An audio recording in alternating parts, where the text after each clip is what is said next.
तर पब्लिक तुम्ही आता विचार करसाल, आवडी लोक आठ काय करते रातचे इलेक्शन मध्ये आवडीक लोक गोळा करायला एखादेलं 10 लाख रुपये खर्च आला असता, पण इंदोरीकर महाराजांचा कीर्तन ऐकायसाठी ही सर्व लोक आली होती. मी पण कीर्तन ऐकायला गेलो होतो. महाराजांनी काय काय सांगितलं त्या पुढं ऐका.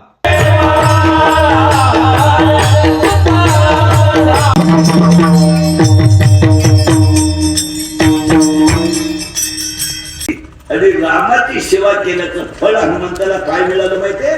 प्रत्येक गावाचं ग्रामदैवत मारुतीला.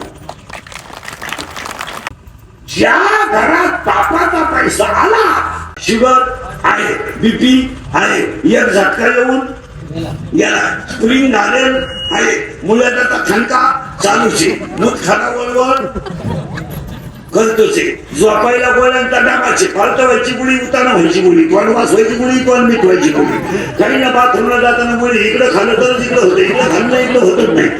मला सांगा, करोडो रुपयाच्या शरीराचं तुम्ही वाटलं केलंय, हे घटनाला वापरणार कवा?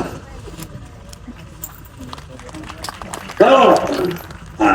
आणि इंद्रिकडचं वाक्य आहे, तिसरं वाक्य आहे, अंगातली ताकद आणि खिशातला पैसा संपला का तुम्ही जगातून संपले.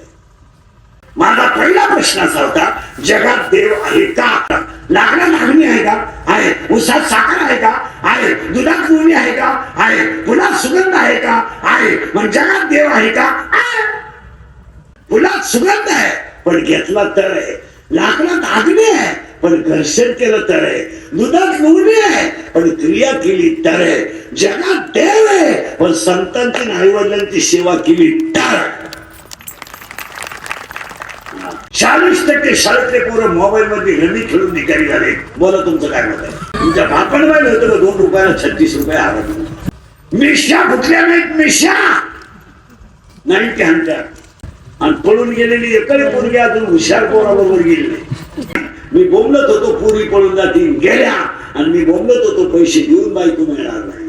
मंडळीला धन्यवाद. एकदा प्रेमानं भजन करा. विठोबा